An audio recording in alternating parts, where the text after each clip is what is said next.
Hi everyone, just before we get into another episode of What a Load of Bulls, we just want to give a shout out to our partners, Newcastle Car and Truck Rental. Newcastle Car and Truck Rental are a locally owned company servicing Newcastle and the Hunter. Todd Holden and family pride themselves on being part of the local community, and you feel that when you step through their doors. It isn't a different person every time you call, it's the same people taking care of business and taking care of you.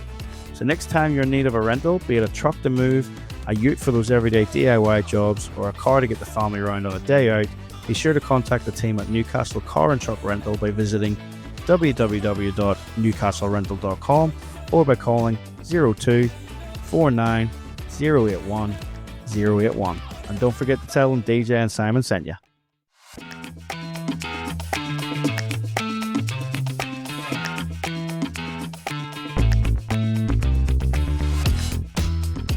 Hello everyone, the year is 2026, the episode is 64. This is the What a Load of Bulls podcast. For all those coming back and joining us, you're very welcome. For anyone that's new to us, again, you're also very, very welcome.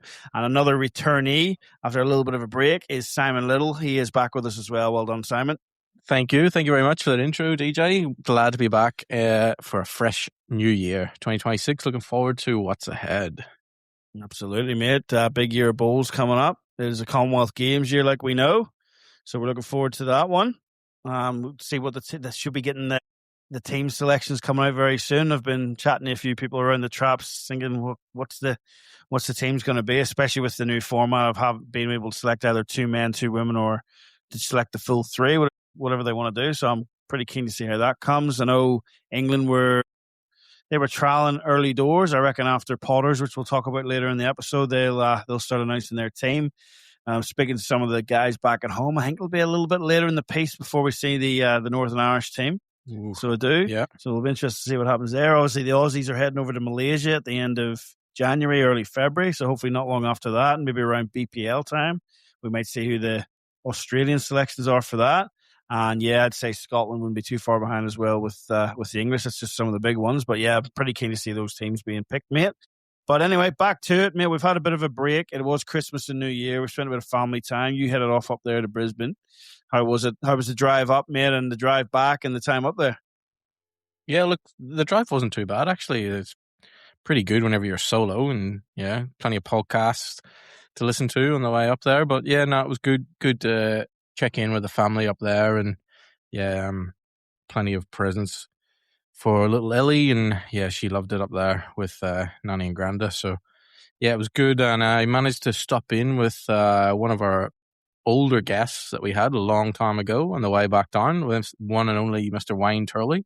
So I managed to catch up with him and make sure he's still kicking it up there, tweed heads and kicking goals as always, and yeah, seeing how things are going up there. You could have said one of our earlier guests. When you said the older guests, I thought you were talking about age there. It was a bit harsh, I thought. Well, it's Wayne Turley OAM. Getting older Simon. As well. Come on. He was doing well. Caught up with him and Claire and the girls, and yeah, it was that broke up the stop on the way home as well. So that was good. So, as you did mention, mate, you did come home. So that can mean only one thing: there wasn't a club in Brisbane that wanted you either. So you had to come back down to Sydney. Yeah, it's a bit of a trek to travel up there to play bowls. So yeah. A bit of a change in pace this year, mate. Not playing as much as we've talked about on the podcast. So you're going to do a bit more coaching this year, but aren't you? Talk us about that. Yeah, so first one of the year is coming up, and yeah, pretty soon, a couple of days' time after from this recording this. So yeah, looking forward to doing a few development courses and jumping in, hopefully a couple of clubs and giving some preparations for pennants. So any of our international listeners, pennants is also known as a league. I call it pennants over here. And yeah, they want a bit of preparation, bit of help, get people into competition. And yeah, so going to do a few sessions with them, a few on-green drills and some game plans. And yeah, looking forward to that. And so yeah, not much playing happening at the moment, but focusing a bit more on coaching stuff. And we do have a few maybe big bits of news coming up later in the year, hopefully with the Bulls Academy and where it's going in the future as well. So looking forward to that. Yeah, nice one. Change of pace, mate. Something different, bit more time with the family. So we are into the 2026 season. Started off on a bit of a somber note. We lost a bit of a legend there, mate, a couple of weeks ago, Mr. Rob Perella. Actually, I think the funeral might have been held today as we were recording. So absolute legend of the game. One of my bugbears about it is he is, without doubt, one of the characters of the game, and probably, I don't want to get anyone in particular offside, but he probably deserves a spot in the World Bowls Hall of Fame at some point. And it would have been nice for him there to be there to celebrate. It doesn't take away from the achievements, but that's just the type of stuff that people like that there who just miss out on that little honor. But hopefully he still makes it in there. He was an absolute legend of the game. He changed the way a lot of the game was played. He was one of the first ones renowned with that big drive.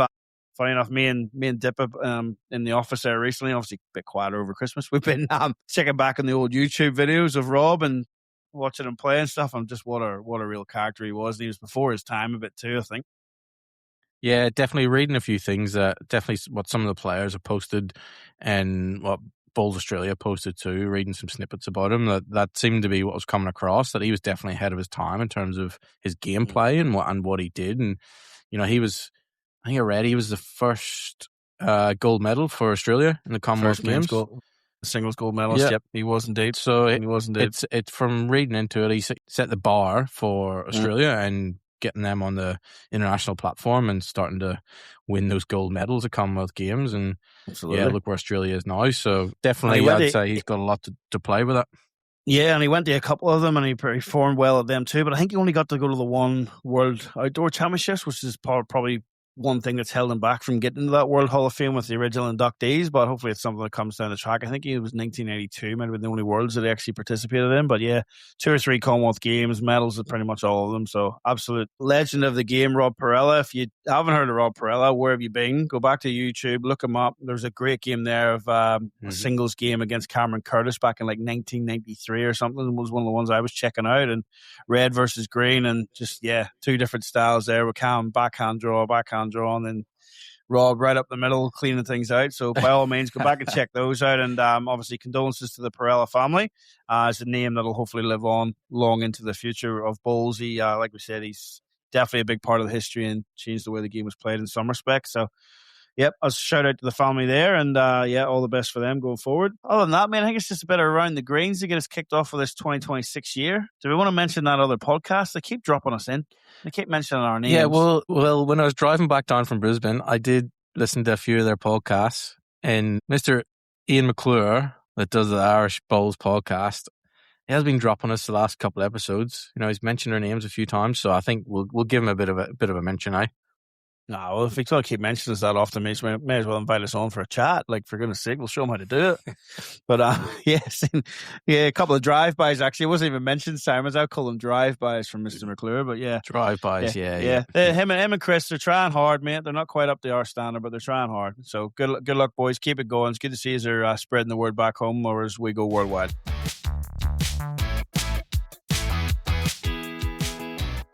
All right, moving around the greens, and plenty of things happening, plenty of tournaments happening. I'm going to pick out a couple of those. Summerland Pairs is obviously a big one. I want to give a big shout out there to Cherry Street Sports, but not only that, Terry Sheehan is the CEO up there. Terry is a massive, massive community man, massive family man, has gone through what can only be described as some hardship over the last 6 months. So he has, with wife and son and things like that there. And not to go into too much detail, but Terry, you know, if you are listening, mate, we're thinking about you, and big shout out to you. And you run an absolute great show up there at Cherry Street Sports for the Summerland. So well done to you as always. So we had the Summerland Pairs. The usual names were all featuring, mate, as we got down to the final stages. So no shocks here. But in the singles final, it came down to Peter Taylor of Ulstonville up against Kane Nelson of Capalaba, and it was a bit of a one-sided final in the end. It went the way of Peter Taylor, 21-8. Obviously knows the greens pretty well from playing around that area all the time. And in the pairs, Peter went to try and double up there and win the pairs on the singles. He teamed up with Tim Twining of Raymond Terrace. The two of them will be playing together for the Platinum Pennant in the next month or so. And they came up against Indy Conlon and Scott De Jong of Burley Heads, but it was Indy and Scott coming out on top this time here with a 19-9 win. So that was your Summerland Series winners this time around. Always draws a big crowd up there, always draws some big names. I know Gary and Corey like to travel up from Marilla. We'll get the Elvin out of the room straight away, mate. One name that was up there and caused a bit of a ruckus on that lovely Facebook group that I love, Lawn Bowlers Australia. Twisty. Yeah. Ben was there, went out to Joey Clark. I think the videos certainly, I wouldn't call it viral as such, but everyone's pretty much seen it, done the rounds. We've all had our thoughts on it.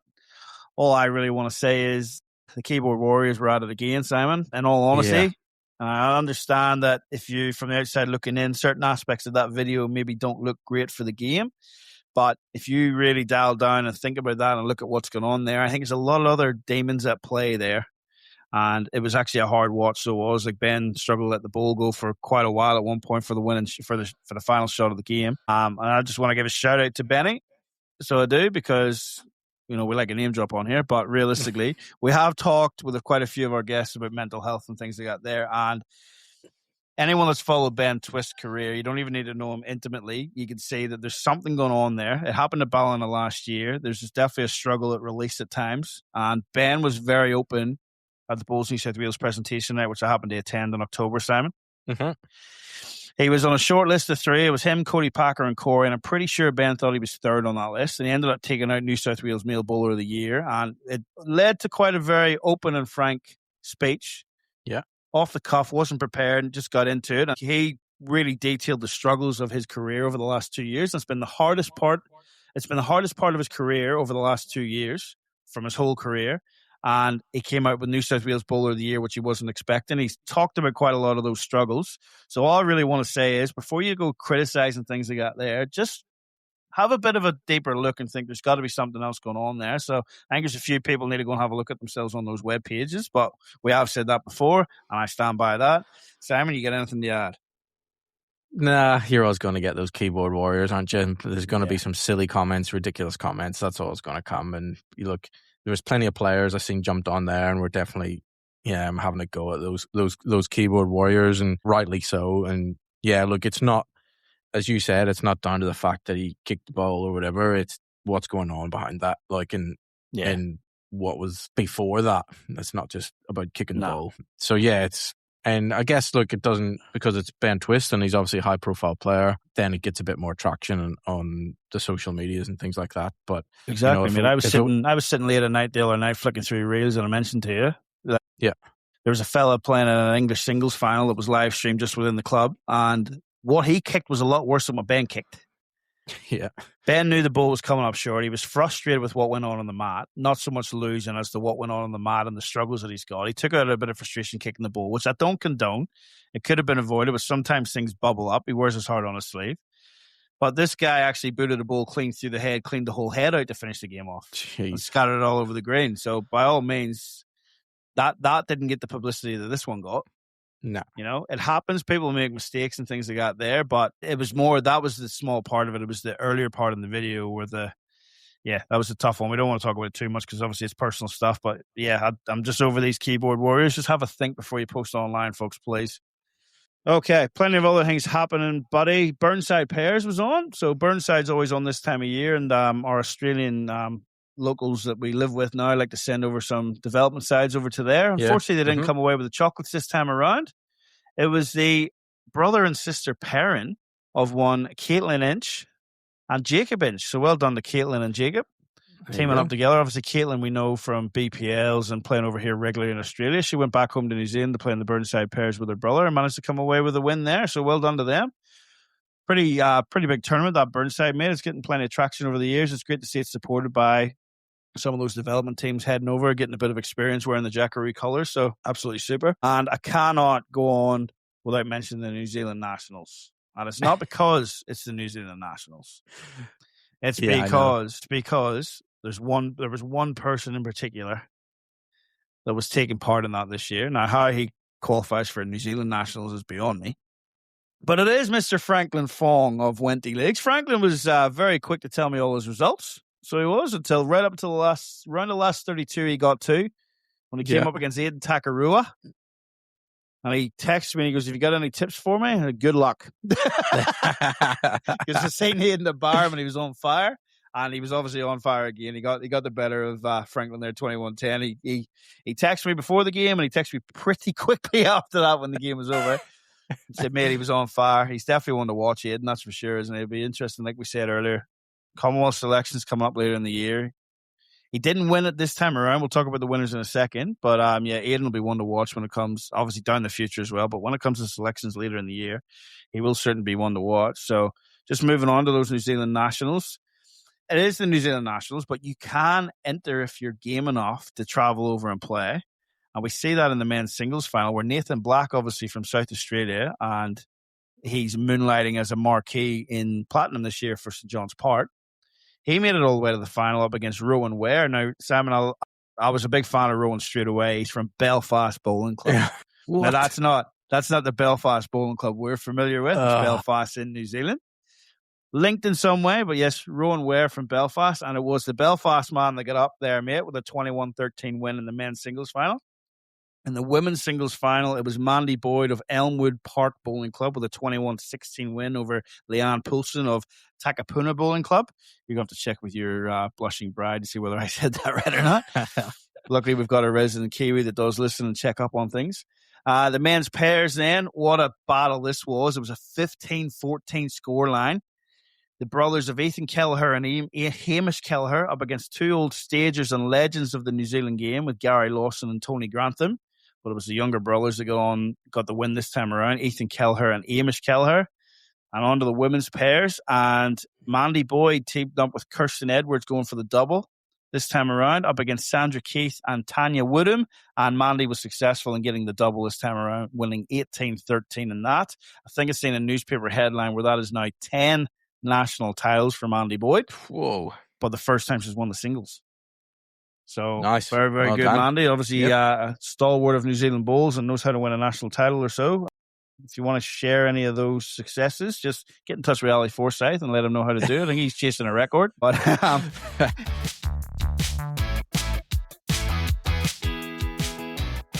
you know what ruins a good game of bowls? Rain. You know what else ruins it? The blinding Aussie sun. A MacMax bowling green canopy means you can keep rolling in comfort, rain, hail, or shine. To maximize your time on the green, make it a MacMax. Well, that leads us into our next one, Simon. Our next one is the World Indoor Singles. Yeah. We'll spend a bit more time on this one. Obviously, we'll be able to get a few more results in a couple of weeks' time when it's all finished, because it is 16 days worth of bowls. We do know you love potters. Yeah, you love tuning into potters. First of all, we got to give a shout out to Ali. Yeah. Ali will be playing. We're recording this day after we record this, so okay. A big shout out to Ali. Yeah. Hopefully, he's made it through that first round when this comes to air.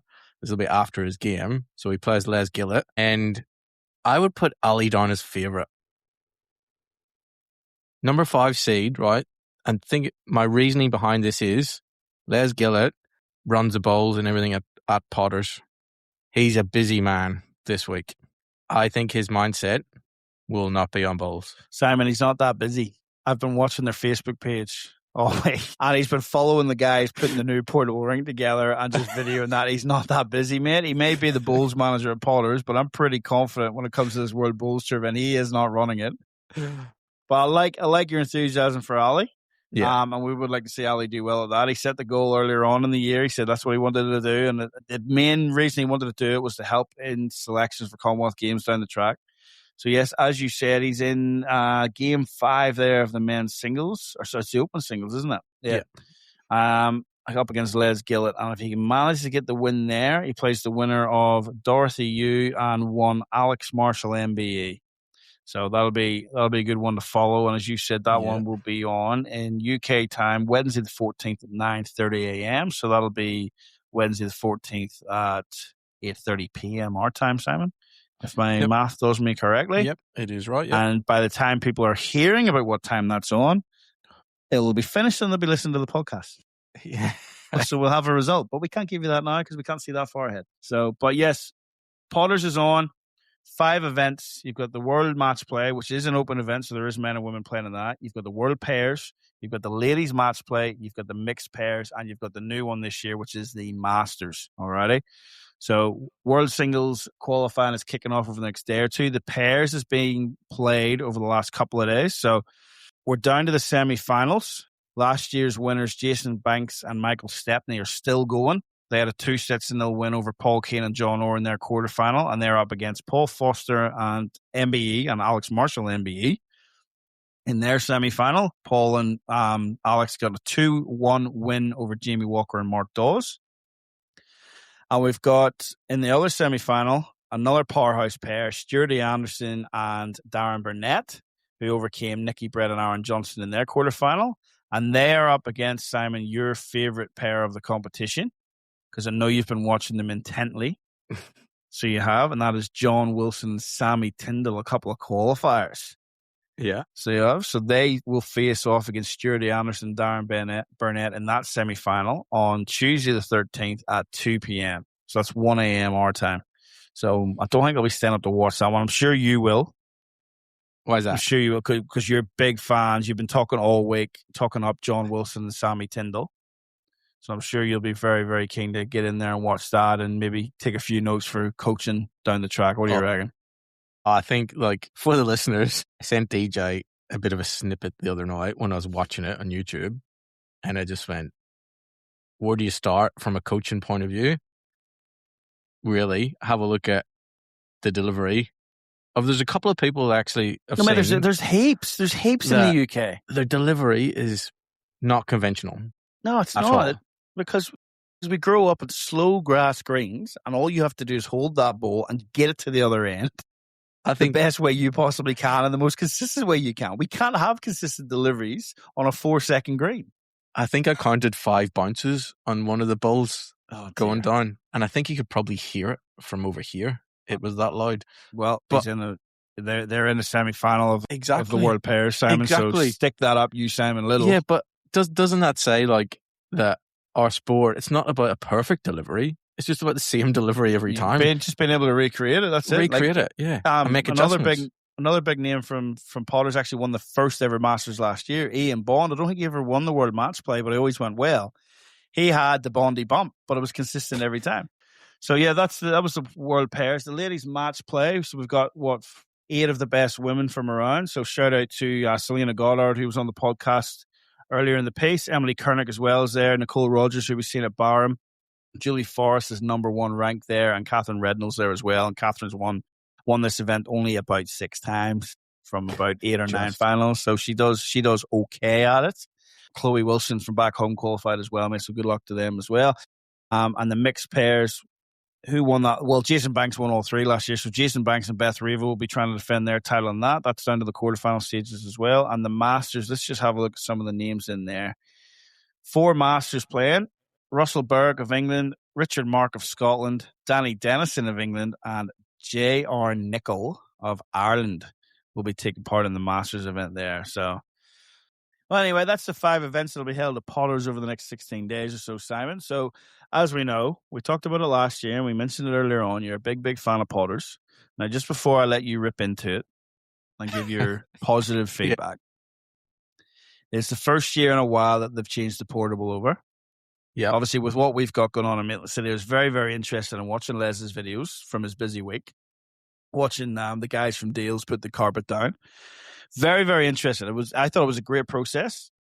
It was great to watch the workmanship and all that there of how they put the whole thing down. Yeah, I was saying to my dad, I still find it really interesting though after all these years, right? That we go to a massive indoor bowl center with a full bowling green to build a portable and some grandstands and put it on top of the green to then play the World Indoor Championships. My whole thing about the portable when it came in 20, 25 years ago, whatever it was that it was a portable. So it was meant to be able to play, like you've mentioned, at Wimbledon, at the Netball Arena in Malaysia. Yep. I'm pretty sure the Scottish Open at one time was played at a leisure centre, just over the badminton courts and the five-a-side football courts, because I'm pretty sure me and my dad talked about going over one day just to have a look at it. All right, so discussion for later on, maybe, mate. Is it time the portable moves on from Potters? But anyway, on to you, Simon. How is your experience? First couple of days of Potters, World Indoor Championships, World Bowls Tour Indoor Championships. How's your first couple of days been, mate? What's your feedback? Look, it's this time of the year again. Guaranteed to have a bit of a dig at Potters. So it's come back around. You can say it a bit better than that. I'm gonna have some constructive feedback for Potters. Well, I'll give them one. I'll start off with a really good positive. Okay. That I think's really, really, really good. Yep. The production and what's on YouTube that you can watch, top class. Really good. I think the quality of the video, quality of the bowls, everything sort of visually. I think the rink really lends itself to top quality bowls. It just seems to be so true on both sides. Like one thing that the portables struggle with over the years is you got the big wide draws that we know about because we use the wider bowls over there as well. But it's literally dead draw or drive a lot of the times, whereas you have been able to see those couple of yard on shots on this one. I agree with you. The camera work and all that's been superb. Could probably do with a little added spice in the commentary box. If they had to give me a call, it might have been available, but we'll leave that. Yeah, I do think, like, I was watching one of the prelim qualifier singles games last night, and there's definitely a lot of dead commentary at times, and it was really just calling in the bowl. Look, I think I've been listening a bit too much to maybe yourself and Barry and a few things, and Barry does like to talk, and he does add extra stuff around the commentary. So it's not you're not just talking Barry, about the bowls. Don't dish Barry. Barry's just had a bronze statue unveiled at Newborough Bowling Club. Did you see that on Facebook? Our listeners seen it as well, because plenty of people commented on it, and really. Can you explain if anyone didn't see it? Like if any of the 12 million people that didn't see it? You sent me the screenshot. You could have said to me, in just words, you would never guess who has put a bronze statue of themselves on Facebook. And top of the list would have been our good mate Barry.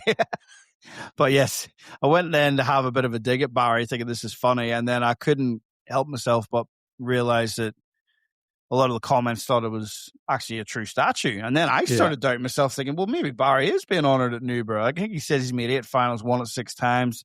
By all means, like, well done, mate. Well done. But yes, you absolute clown, Barry Lester. he hook line I think he even got his brother. I think Trav fell for it. Yeah, really? I think poor Trav fell for it as well. But hook line singing. Then I had my own bit of fun with that too. So I did. But yeah, anyway, back to Potters, Simon. Yeah, so commentary, look, could be a little bit of an upgrade, but that's maybe the positives, the visual side of it. But Simon, what that upgrade can only really be the A team. Like, let's face it. So when you've had the best, it's hard to have the rest. So maybe that's just what the problem is. Look, we'll skip on past the commentary because you'll just keep going on and on about commentary. So looking past the commentary, look, and I said to you before, for listeners, before we came on recorded, I said to DJ, I flicked on one of the singles games last night to watch, and the cameraman went to the player just delivered the bowl, so he was looking at the player, and the player started to follow his bowl down the green. And as you could see behind the player coming in, there was just a little old lady walking down the side of the rink with a walking stick.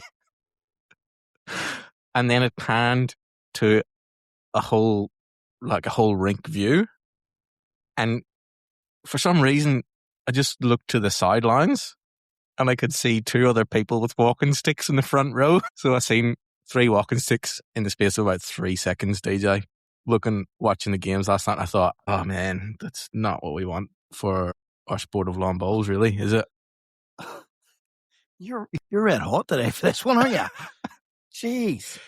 But I'm just that's kind of the stigma behind Potters, and it is a stigma. That's what it is. It's a stigma. It's a stigma of the sport too. Thankfully, them people are still able to get out and get around and watch the world's best play. But I do know what you mean. If we're trying to attract other people to the sport, it needs to be a bit more around it. It's the atmosphere of it too, man. It's just some background music. You know how much difference that makes. Yeah, but they've had background music, but I just don't.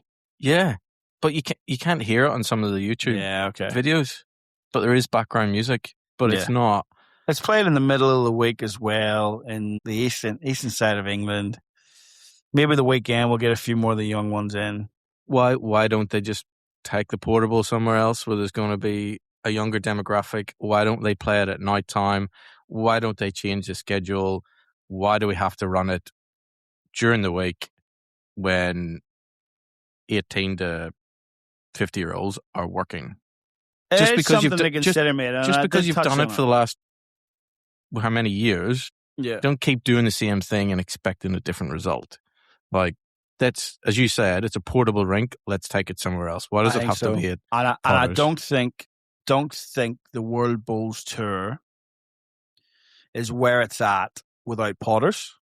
You know what I mean? Like, Potters has done wonders for I don't think you've ever been to Potters. I had one holiday there with a family, mate. It is a fantastic facility, and that's going back Jeepers, well, I was still holidaying with mum and dad. So what's that, early 2000s? That would have been. But that was brilliant. It's got, it's got little shooting ranges. It's got plenty of things to do outside. It's got outdoor short mat rinks. It's got an outdoor bowling green. It's got 2 possible indoor stadiums in there as well. Restaurants galore. It is a great place to have, but it's a long way away from everything as well. No, I just think it's interesting saying that when we've just been to Barham, but it is a long way away from everything. So in order to really be at Potters to watch it, you've got to be at Potters. Like, you've got to be staying at the resort. It's not something you really drive in and out to all the time. So is it time for them to sit down and look like we've adapted for coming to the Commonwealth Games? World Bowls is adapted for Commonwealth Games. Is it time for the World Bowls Tour to sit down and go, righto, is it maybe time to look at something different to really push this sport on? Because it does feel almost like, and it's not really a criticism because it's a great product. Like, it's the best of the best, and they deliver a great product. But is it just plateauing? Has it been plateauing for 15, 20 years? Yeah, but that's the thing.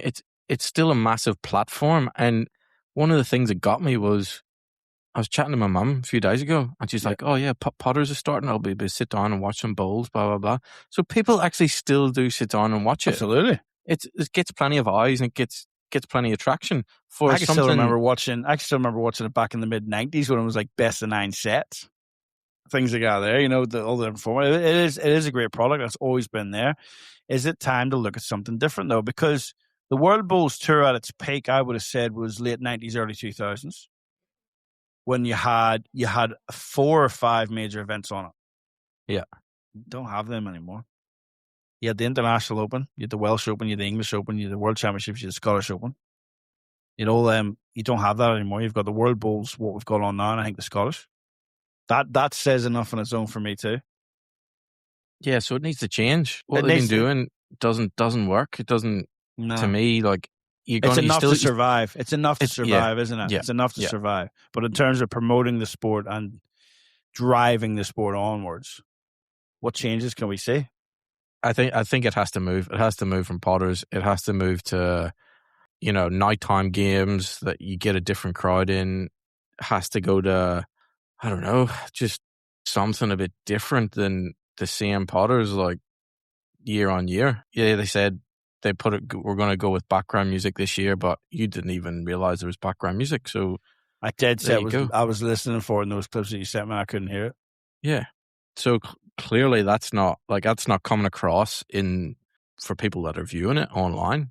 Might be for people that are there, but not for the people that are watching it online. So yeah, there's gotta be a few changes. Like, I'm not a big fan of the plain shirts either. They're different, mate. They're different. I actually don't mind them. I gotta be honest. What? I was sitting watching it with Zoe the other night, and I said, they're not bad. Go back to the previous years.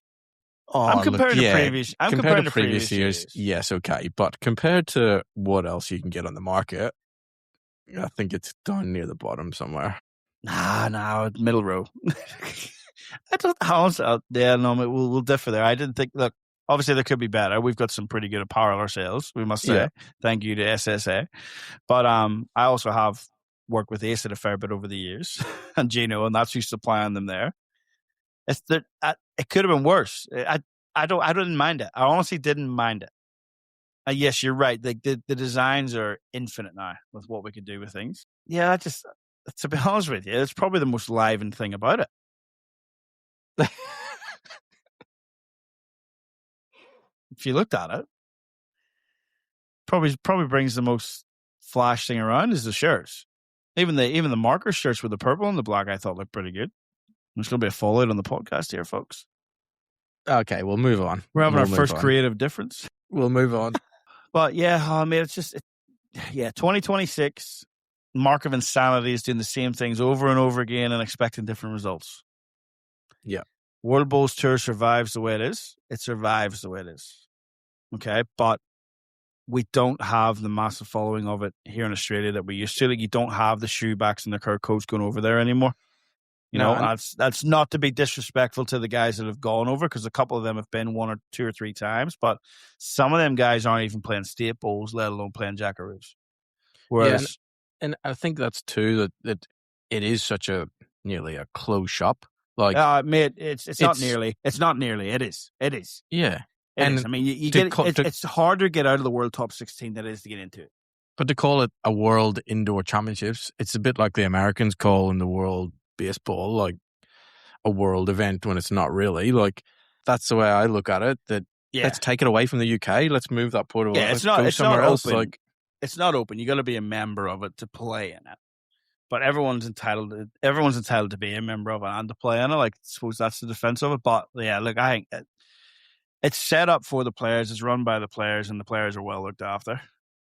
But is the game itself being looked after? Like, I did hear on the commentary today, one change they've made this year. I don't know if you're even familiar with it. At the end of the first set, if you're not happy with how you're playing, you can switch to lead and skip. Interesting. Pretty sure I caught the back end of that today. Now, that's a bit of an initiative. We're watching the same game we watched 15 years ago. And it's just set in its ways, isn't it? So it needs a circuit breaker.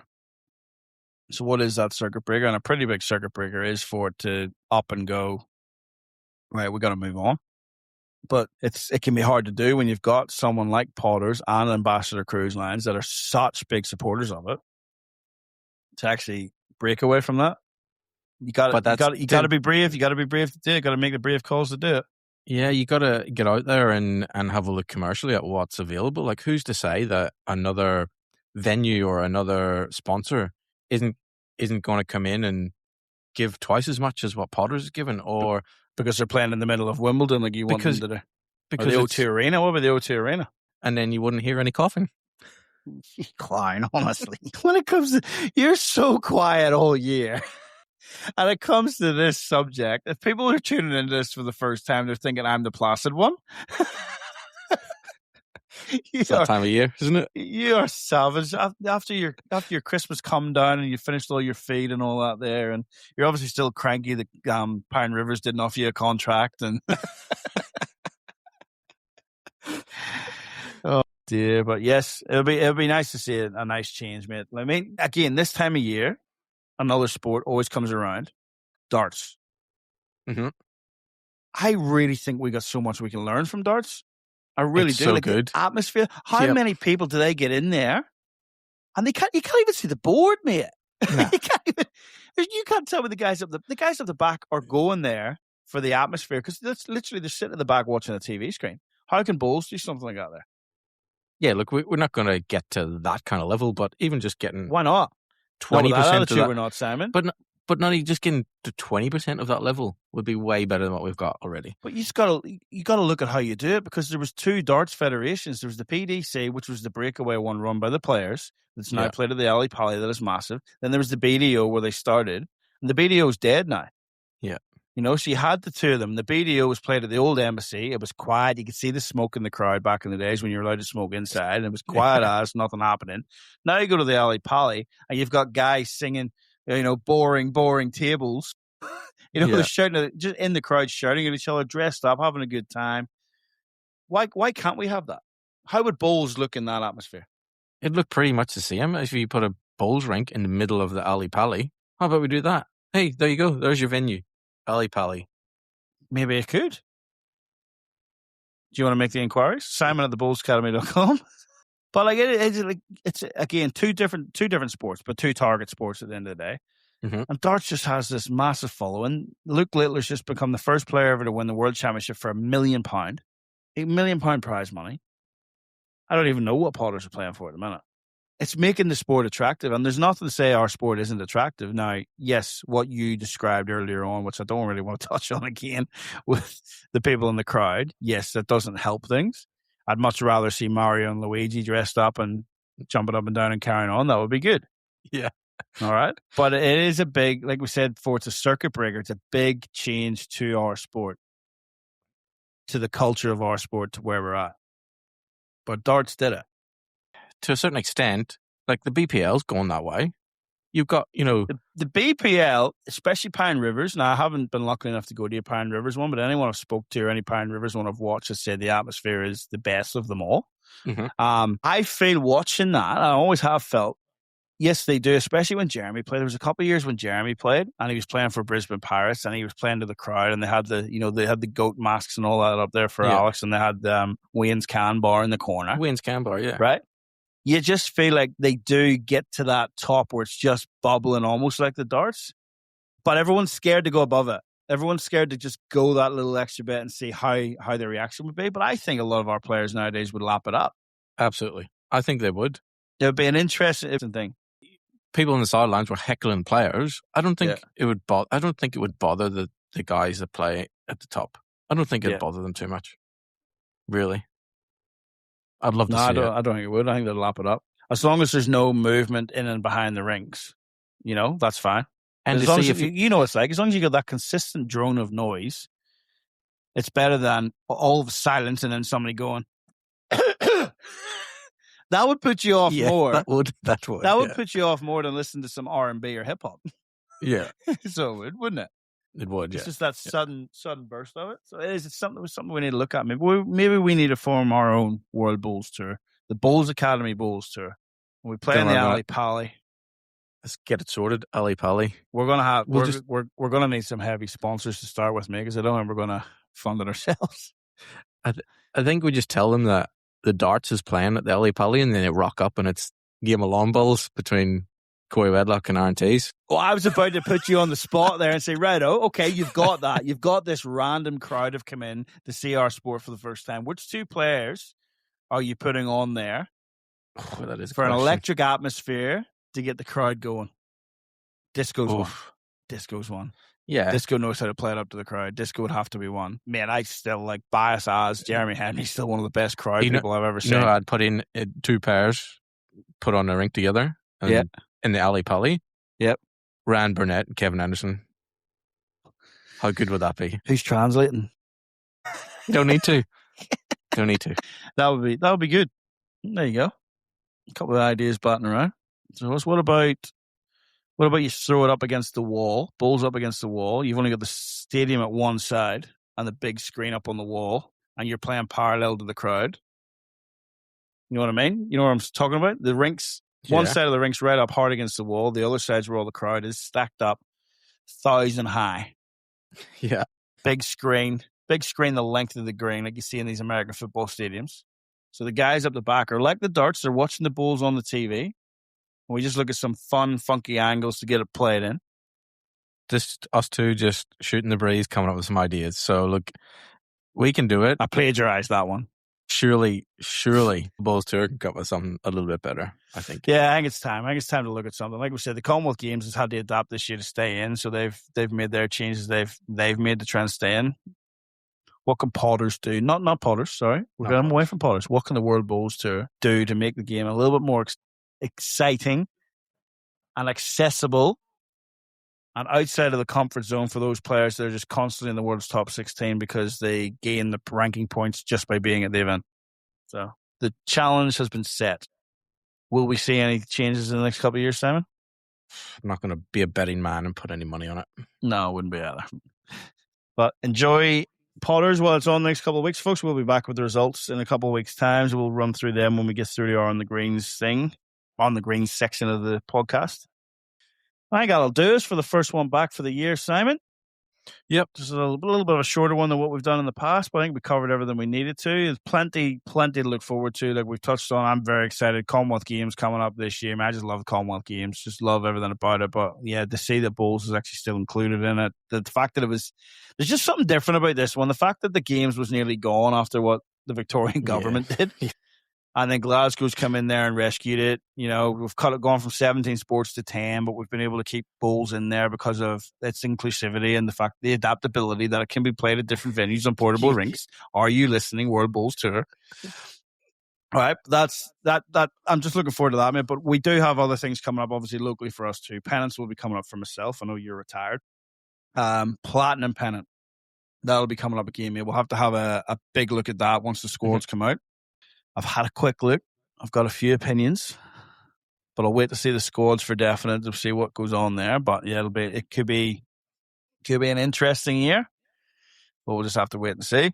Platinum pennant coming up. Obviously, the Australian Open we talked about last year too has got quite a few changes in it this year too. So it'll be interesting to see how that kicks off. Like we said, pennant season, state championships in here in New South Wales.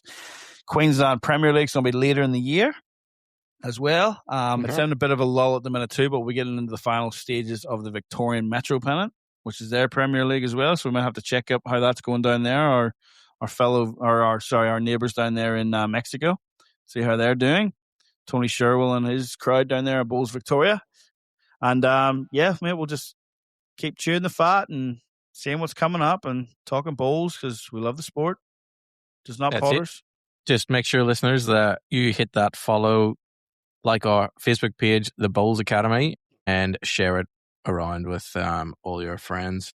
100%. And if you like what you say or you've got a couple of topics around the club that you maybe want us to have a look at, by all means, simon@thebowlsacademy.com or drop a comment on Facebook, like he said. But yeah, we like to hear from you every now and again, folks. It keeps us going. We certainly love doing this thing. It's something different. We do it on our own time, off our own bat. We make it all up as we go along. And yeah, by all means, although we are connected to certain different organizations and employments and stuff like that there, our opinions are very much our own. And we enjoy doing it, mate, and we'll continue to do it as long as the people keep listening, won't we? Absolutely. And as long as Ness allows you to do it as well. So, good on you, mate. Man, I think I'll do this for this week. So, folks, I hope you've enjoyed it. Welcome back for 2026. Good luck in your bowling season for this year. And always keep that little disc on the inside. And good luck in those greens.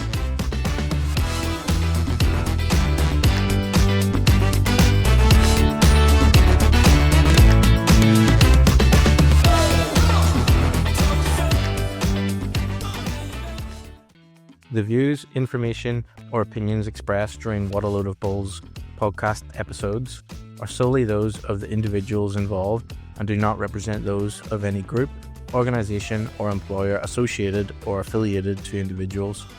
This podcast is for general information purposes only, to educate and inform. This podcast does not constitute professional advice or services. What a Load of Bowls does not guarantee the accuracy or reliability of any opinions expressed or statements made within episodes.